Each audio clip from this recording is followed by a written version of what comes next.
Awesome. And just for so everybody knows, if you have any sort of question that you want to ask, you can go ahead and just shout it out or try to indicate that you have a question. Uh, I'm curious about the sort of I forget the name for it, but basically when users are buying or paying for the debt of a user's other users' positions, um, and how you're that enables people to essentially long the interest rates. Um, I was curious if you had any opinion about a way. I mean, I was trying to think of it and I couldn't really come up with a mechanism, but a way for somebody to fill a user's debt position while shorting the interest rates. Yeah. So, like, yeah, you're right to say that basically when you are buying a floating rate bond, um, it's not like you are not shorting, but you are longing the floating rates on the underlying protocol. Like, for example, you are bullish with the AVE rate or the compound rate you can have currently on their platform. So when you buy a floating rate bonds to cover some deficit in 88 MPH, you are basically longing and being bullish on the floating rate bonds of the underlying protocol. So let's say right now there is 5% fixed rate interest on DAI on 88 MPH, and the floating rate on AVE, for example, is 7%. You are kind of bullish that the on average on the maturity until the maturity of the fixed rate bonds you are covering, like let's say for 1 year. For 1 year, you are bullish that at least the average floating rate will be between around seven, not below 5% at least, because there is one thing that is really specific to what we are currently doing when we are computing the fixed rate is we are offering 75% of the 30-day EMA of the floating rate bonds, of the floating rates on AVE or compound. So when you see, for example, 5% on 88 MPH, it's currently 75% of the EMA of the last 30 days. So it means for the floating rate bonds barrier that they have this kind of buffer, this 25% that we don't give to the fixed rate bonds barrier is kind of acting like a buffer for the floating rate bonds. So they have this buffer for like they are bullish, for example, on the DAI rate on AVE, they have a buffer of 25% to stay in profit. Um, so yeah, when you are like using a floating rate bonds, you are actually like trying to long the interest rate on these protocols.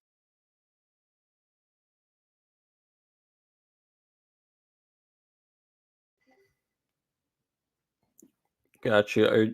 Have you have you had any thought about ways to to instead of being bullish on the interest rates, a way where you could fill the debt and be with a bearish trade um, on the interest rates? And also further, like, could you maybe explain the like what what makes somebody bullish on interest rates or bearish on interest rates for Compound or Aave or, these different platforms?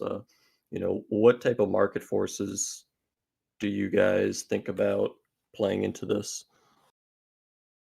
Yeah, yeah, that's a good question. Like currently, our model is really linear and simple. Like what we want to include in the next iteration regarding the way we compute the fixed rates is including the market demand into what we are offering in terms of rates. Currently, it's not something we are integrating in the way we are computing the rate we offer. But including the market demand is probably the smartest way of doing this kind of things for the next iteration. So currently, it's really a simple model that was helping us bootstrap everything quickly. But like the next big ingredients to add into this kind of thing is the market demand.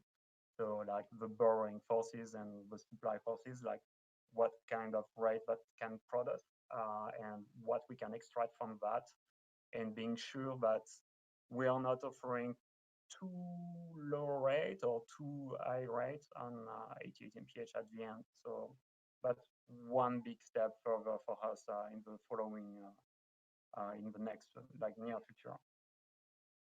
Yeah, I was thinking about that, how it's like because you're paying out, is it 70 or 75% of the floating EMA rate?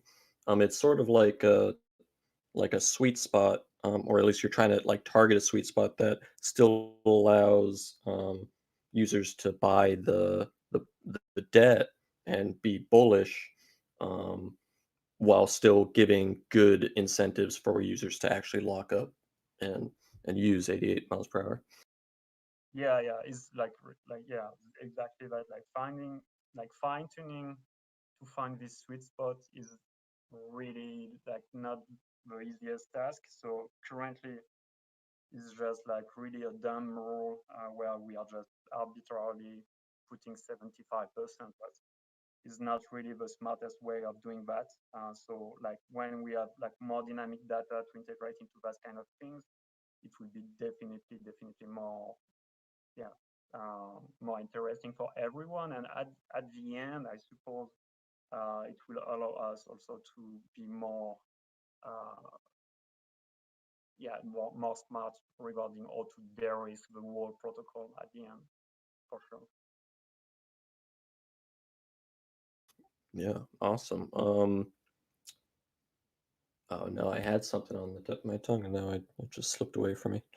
I'll shut up for a moment to give maybe some other people some time to ask questions. Yeah, sure.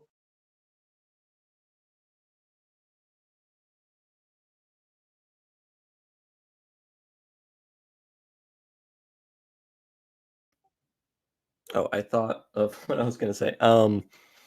So yeah, so do you think maybe looking into the future, you guys are thinking about maybe like a variable percentage of the floating of the exponential moving average float rate on Aave? Like instead of 75, it could maybe adjust within some band or some. That's just speculation. Yeah, yeah, definitely that. And also like um, we we were selecting like a EMA over the last 30 days, but there is definitely a room for increasing that EMA to like a longer period, like 90 days or like a year or whatever we want, like 200 weeks if we want, like I don't know, like until it makes sense. But like having something that allow us to look in the past more deeply could help also with that, and making sure that it's dynamic according to the market demand. I think it's a good mix, and this is where we are heading for sure. Like at least in terms of iteration, exploration, and after like if someone else has a better idea regarding that, we will definitely implement it. There is like definitely some proposals that are drafted right now that we are discussing with some guys in the community that help us frame our mind regarding how to yeah to do better this kind of thing. Um, yeah, and it was something like a lot of a lot of people are asking us like, but why like why 88 mph and what's the sense of having this kind of brand right now? Like, I'm just like jumping into another subject, but I think it's important for everyone to understand why it's 88 mph currently. Um, and we started drafting some smart contracts in October 2019 around an idea with like swap rates and order book stuff, but like it was really a bad idea. So we iterated on that and came with the idea in early 2020, offering upfront interest. So basically, future forwarding your own money, and it's where the reference to Back to the Future was born with the 88 mph meme. And it was also a bad idea at the end to do this kind of upfront interest. So this feature was discontinued in the V2 in the current version, but we kept the brand with 88 MPH because like we thought it was like non boring stuff and something fun to do. So at the end, we just kept the brand, but currently we are not doing any of that like upfront stuff.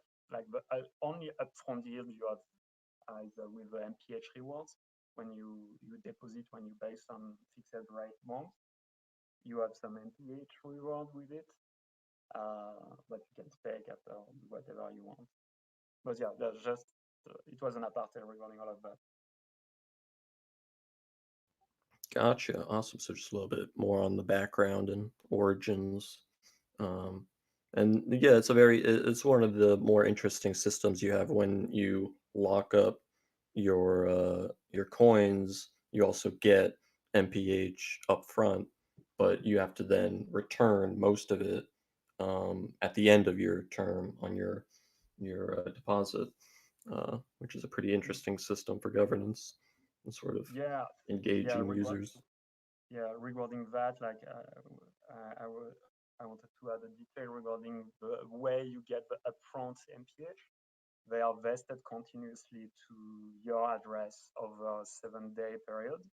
So when you deposit some DAI, for example, into the fixed pool, you get fully 100% of your MPH rewards after 7 days, whatever the duration of your lending, of your maturity. Like it could be like 14 days, like 1 year.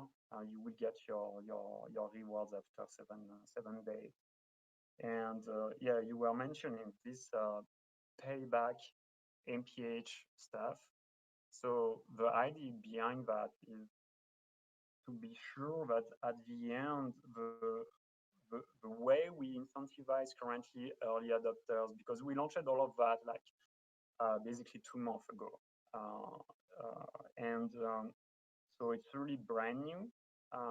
We kind of say that it's early stage stuff. So we are incentivizing heavily the depositors to do some stuff into our protocol. But what happens if someone want to join us in 4 years, 5 years? Like, will be there some incentives for them, or it will be zero incentives and just like you deposit, you get your fixed rates interest, and that's it.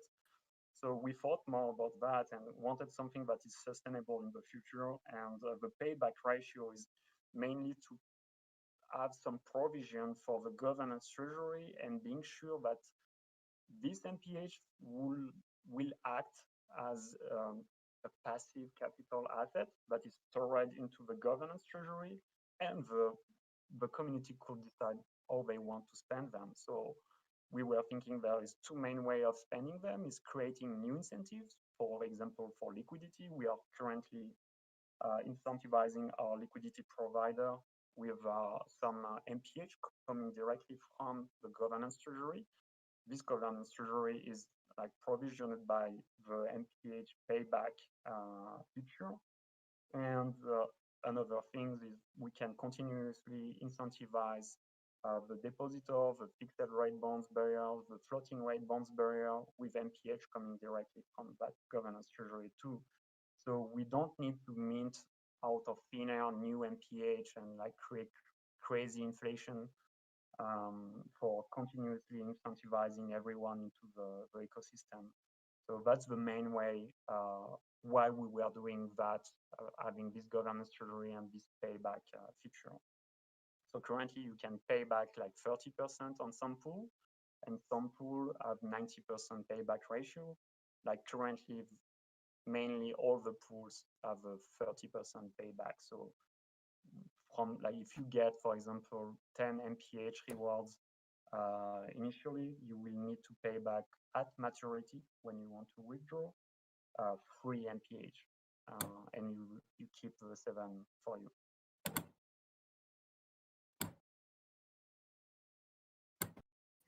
Yeah, it's a super interesting system to like sort of capture users and like you're giving them governance tokens, but they can't dump dump it all. Uh, they have to, at the Like, very bare minimum, keep a little bit of it. yeah, like there is some strategy where like some guys are like trying to get as much MPH reward as possible by depositing a shit ton of uni or like DAI or whatever. They kind of want to short MPH, so they sell everything, 100% of their rewards during the maturity of their deposits, and they hope that the price of MPH will go down and repay everything with the cheaper MPH after like 90 days or 1 year. But like it's a risky process. So I'm Some other are curious, just yeah. if you lock up your yield for like 90 days, and then 90 days comes and you don't withdraw, you don't pay back that MPH and take your yield out, do you continue to earn the locked in rate or No, um okay, yeah. like the deposit will continue produce a yield, like will continue compounding, but it will compound for the pool, not for the user. When the user will want to withdraw after like 91 day, like the 1 day in surplus, the current yield for this 1 day will stay in the pool. So it's like the fixed, like when you withdraw, you have the fixed terms and that's it. So yeah, and like talking about that, like in terms of the condition for withdrawing, if you want to withdraw early, you can. For example, if you lock up your deposit for 90 days, but you need that money after 42 days, you can withdraw your principal, but the interest plus the MPH rewards will stay in the system. So the interest will stay in the pool for compounding for other users there, creating a surplus, like being sure that the pool is well balanced. And you get your principal and you pay back 100% of the MPH. And this 100% MPH, we burn them. Is the only thing we are doing, like in terms of burning stuff, is the only thing we are doing currently. Burning this MPH reward were paid back 100% because the user want to withdraw early. It's the only time where this kind of burn happen. So the governance treasury don't get that MPH. Gotcha. And is there any reasoning behind why you chose that action as a burn function? Yeah, like uh, in our mind, when someone is depositing, is minting some MPH rewards, so adding up to a total supply some MPH. But at the end, like if you withdraw early, this kind of deposit don't create a lot of value for the ecosystem. So at the end of the day, it's just like having a surplus in terms of MPH supply, but not creating a lot of value for like in terms of revenue generation at the end. So we prefer to burn this supply and not adding up into the total supply because it's not creating a lot of value for everyone at the end. So it was like kind of this kind of reasoning we were having. Maybe it's dumb, but like we thought it was like the best way because at the end people can like deposit a shit ton of money into 88 MPH, creating crazy amount of MPH token, but at the end they withdraw early and we just have a shit ton of MPH created, but no value created at the Mm, end. that's interesting. Yeah, like if somebody did theoretically mint a ton of MPH by depositing and then like shorted it and dumped it, they could game the system and profit that way. But at least if they do it this way, they're actively burning from supply as well. Yeah, yeah, that was the reasoning behind it. Like if no value created, at, that it doesn't matter. Awesome. Yeah, just to remind everybody, it's totally open forum. So if anybody has any questions, just shoot it off.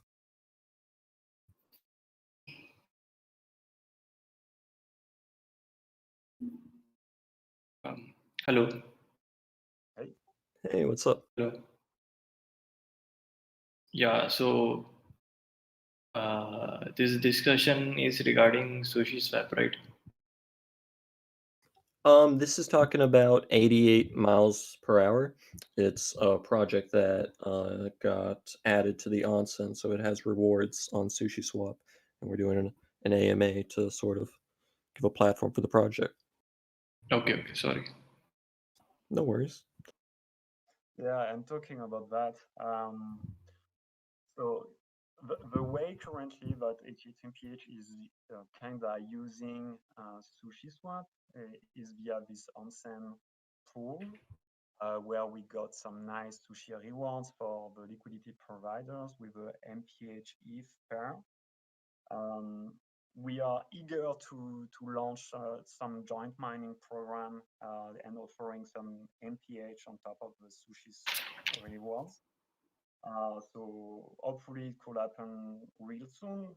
We are like kind of waiting some SLP wrapper to make this happen quickly. But yeah, the other way I wanted to talk about that with you guys is um, how we can leverage SushiSwap infrastructure to offer like new kind of product into 88MPH. And there is an upcoming feature that we name the ERC20 zero coupons bond on 88MPH.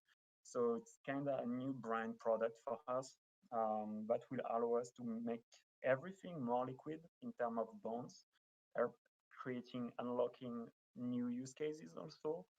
And all of that, these zero coupon bonds will have some time series pools, and these pools will use SushiSwap. So just wanted to say that we are like kind of migrating a lot of things that currently happen into 88MPH directly on SushiSwap for the liquidity of our mm, soon to be released zero coupon bond. Awesome. Could you uh, explain? Because I've read about zero coupon bonds maybe a couple weeks ago, but could Yeah, you give like a refresher? yeah, definitely. Yeah. So a zero coupon bond is something like it's currently what's happening into 88MPH in the sense that when you buy a bond, you don't get paid any interest. So you redeem the full face value of your bond at maturity. So between the time you buy the bond and between the time you withdraw your principal and you get back the full face value of it, you don't have any interest in between. So that's a zero coupon bond. So basically the coupon is the value, the added value created by this bond. You get it at the end. So for this reason, there is no coupons, zero coupon. So it's currently what's happening into 88MPH, but we don't call them before because like it was just simpler for us to just say it's a bond, and it's represented by an NFT. So NFT, they have like cool features, cool stuff. We can do cool stuff with it. But we wanted something more liquid to allow new use cases, and ERC20 is the best thing currently existing for doing this kind of thing. So what we are doing is creating a wrapper around the NFT, and the wrapper is the ERC20. And so when someone is the owner of a fixed rate bond NFT, uh, he can wrap this NFT into a ERC20 and directly deposit it into a liquidity pool. That will This liquidity pool will be on SushiSwap, and it will be a zero coupon bond pool. So how does it work? Is you have the ERC20 that is representing a fixed rate bond with a certain maturity. Let's say the maturity is for February 2022, so in 1 year. So currently, it's a DAI zero coupon bond, and this zero coupon bond is represented by the ERC20. Let's say the name is MPH DAI December 2022. So he has he's trading with like a uh, how I can say that, like, is trading with a discount, let's say 95 cents. So this 95 cents currently, the difference between the 95 cents for this zero coupon bond die and a full die is currently 5%. So the difference between the 95 cents and the full face value of one die is what makes the fixed rate. So at the end of the day, when you wait until that maturity happen after 1 year, you will be able to redeem the full face value of your die. So currently is one die, $1. So you will earn 5 cents, and these 5 cents represent the 5% yield you will get on your dollar. So it's kind of like if someone know about yield.is protocol, is what we were trying to do, um, and is what we will do on our end at the end uh, with different assets, different time series for every zero coupon bonds. Uh, what we hope with that is a first step towards something more interesting. The zero coupon bonds, when you have that in a system, you are able to create more interesting product like structured product. You can mix your zero coupon bonds with option, for example, to create something where you can uh, guarantee, if I can say, 100% of the capital of your users. So at the end of the day, like you can mix that with option, you can mix that with whatever you want and create structured product that will kind of mimic what you currently have on the traditional finance. So the zero coupon bonds per se is not the an end for us, is more like a first step towards more complex product for us. Gotcha. I see. I see. And are you guys, is it for the wrapped version, is that planned, are you guys planning to do that on like a monthly time scale? So like there's like a January 2021 to 2022 wrapped version, and then a February 2021 to 2022, or what are the sort of markets for that?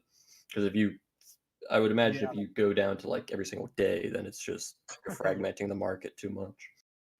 no, yeah, like currently what we plan to launch is probably 2 or 3 time series for each asset.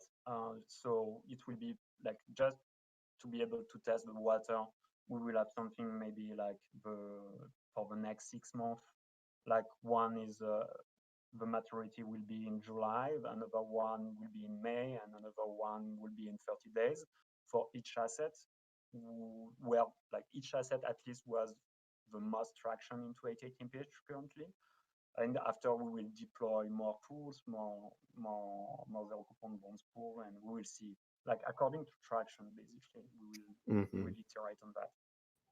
Cool, cool, cool. So you're gonna like sort of test the market and sort of see the demand and try to meet the demand.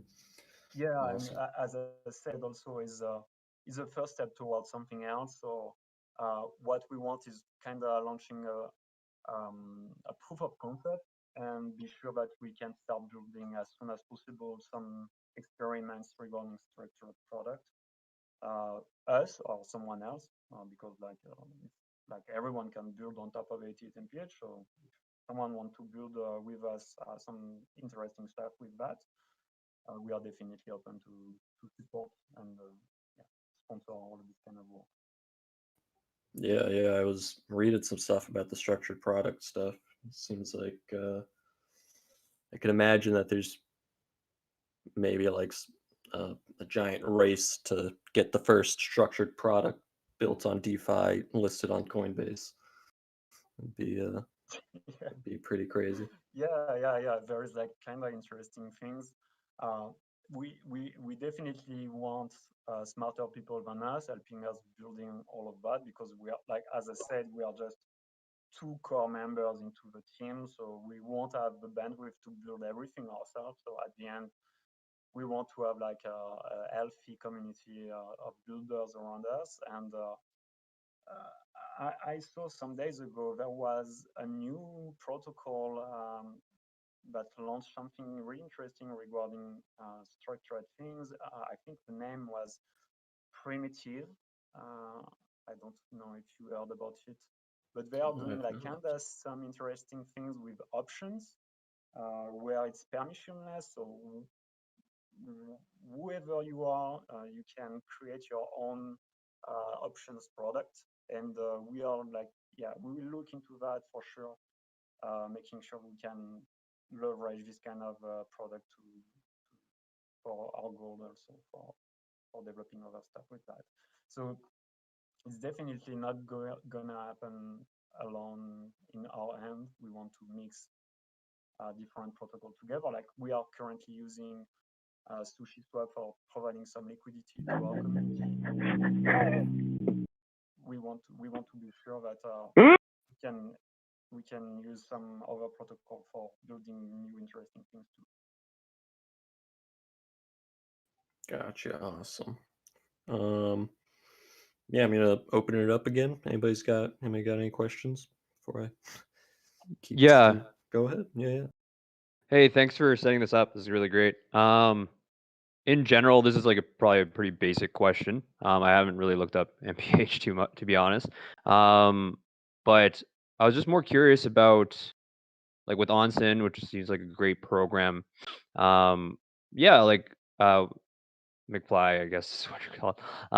What your like quick thoughts were about like the process behind the scenes in terms of getting into Onsen? Because I understand from my like basic understanding, you promote yourself or someone proposes your protocol to get pushed through.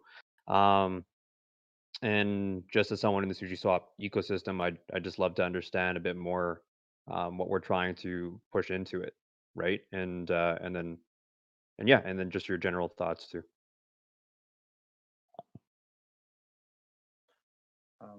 Yeah, so like regarding Onsen, like the way we are currently seeing it is we are definitely eager to launch something where we can have like kind of some joint mining things, and where we can create really attractive incentives for our liquidity providers. And the other thing is opening up like new use cases, new product with, for example, launching the zero coupon bond pool directly into Onsen. And like I'm maybe saying like dumb things, but why not also incentivizing this kind of pools with some other rewards on top of it? Like there's definitely crazy incentives we can create and be sure that at the end there is like new way of creating traction for like a product like a zero coupon bonds or for whatever product you want to launch on Onsen. So Onsen is definitely like Onsen is not just about like liquidity providing just for trading just a token, is also for creating cool stuff for trading a product at the end of the day. So like a product like a zero coupon bonds, for example. Like we really see it this way for us. Hey, Tavoidoid, could you mute your microphone, please?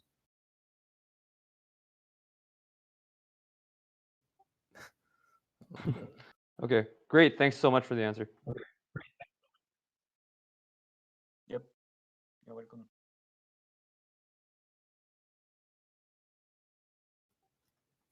I was curious about your sort of audit and security process for the contracts. I know you guys are using, I think, like sort of like the base staking contracts or like the synthetics or something. Um, but do you want to sort of talk about that a little bit? Yeah, sure.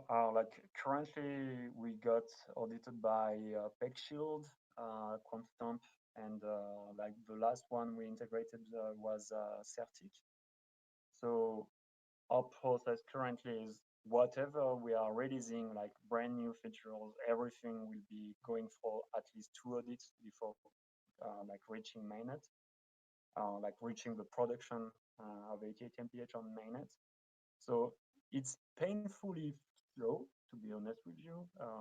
Like we always want to ship as soon as possible what we are building, but it's not really reasonable to do that when you start having like some like a community around you that trust you. And so at the end of the day, you need to be sure that you are investing as much money as possible into the security of your protocol. So we got like some advice from other guys building stuff, and the first advice they they told us is that if you have some money to spend, spend as much as possible on the security. So it's what we are currently doing. We plan to work with other security audit firms for Q2. So yeah, we have like a budget for that. Uh, Making deeper audits also. Like currently, the biggest audit we did was with PeckShield, but it's something we want like with more specific firms who have like other process in place to look deeper into what you are currently building, and not just at smart contract security level, but like also like human risk or these kind of things, or like better way of coding your smart contract. There is always like room for improvement or in that kind of thing. So that's also where we want to focus. Like, and not just adding up new features after new features. At the end of the day, like adding up new features is not like guaranteeing you more traction. Making sure that everything is secure and everyone feel comfortable using our product is, yeah, is really one where we want to focus. And we like there is definitely room for improvement regarding financial risk and the way we are modeling the risk into 88 MPH. So we want to surround us with smarter people than us that can help us do some economics audits, like token economic audits, stress test, different scenario where we can see if the system can break in some way, or like way to avoid these kind of things. So yeah, it's definitely where we will spend as much money as possible in the following month. Awesome, awesome. Yeah. Did you have any particular topics you think that I maybe missed or haven't been asked about? Um, no, I think it was really a great talk. Like the last thing I wanted to say regarding like who we are and what we were doing before all of that. I started working with Zefran, my co-founder, in late 2017. We met together on Reddit around a product that was named Bitoken.fund. It was a kind of hedge fund on-chain asset management tool on-chain. So we started building that together, and after we bootstrapped everything else together around some DAO project. We were like into some Metacarpal or Red Grill stuff. Also, we created F12 network that allow you to create a DAO on directly on Discord. Um, and we we created 88 MPH in late 2019, like drafting some stuff, and we talk about the idea with many people, like VC or partners or whatever, like incubators, accelerators, but like nobody was really seeing any benefits in terms of creating this kind of product currently on mainnet. Like, if you remember well, like in October 2019, everyone was excited about like some random lottery on mainnet, or like talking about like how exciting it was to have like some floating rates on a like a money market. But it was like kind of really a boring DeFi ecosystem at that period of time. And after we got a crazy summer of 2020, where there was this kind of Cambrian explosion of like different product, different way of launching, creating product and creating community, fair launching stuff. So we took basically 1 year for launching the current version of 88 MPH. And it was after thought, it was really a necessary time to launch the right product, and being inspired by, for example, what SushiSwap was doing, like in late summer of 2020, or other product and other projects, the way of building a community. So it was really, really inspiring. Sushi Swap was really an inspiration for us also, like in the way of doing things. So yeah, thanks for the inspiration. Just wanted to say that. Yeah, well, I think Sushi Swap inspired a lot of people, including Yeah, its community members. no, but it's really important because at the end is like showing to others that there is another way of doing things and launching product on mainnet than just going for um, but just going for the traditional way of like having some seed funding or having like a shit ton of developers behind you to create something Or interesting on doing some mainnet. big pre-sale IDO type thing.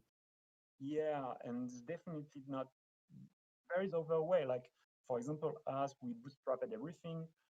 We paid ourselves with our own money. Like the first security audit, we worked like we sold a white label license of Bitoken to a Swiss guy in Switzerland for like creating another version of Bitoken just to bootstrap everything regarding 88 MPH. So at the end of the day, if you want to create something on mainnet, you don't need to go like and not lose your time, but like invest so much time to convince people to give you some money to create something interesting on mainnet. There is definitely other way of doing it. And yeah, like SushiSwap was an example. 88 MPH, I wish it could be an example for others. And like whatever product was currently launched in the past month, I think is really like it was really, really making me happy to see all this craziness happening on DeFi because before, if if you were there before June 2020, it was definitely boring. Like nothing was happening. Like just big guys talking about like big stuff, like The most Bitcoin. But exciting thing was the DAI savings rate. yeah, maybe and some lottery online and like some Pokemon on chain.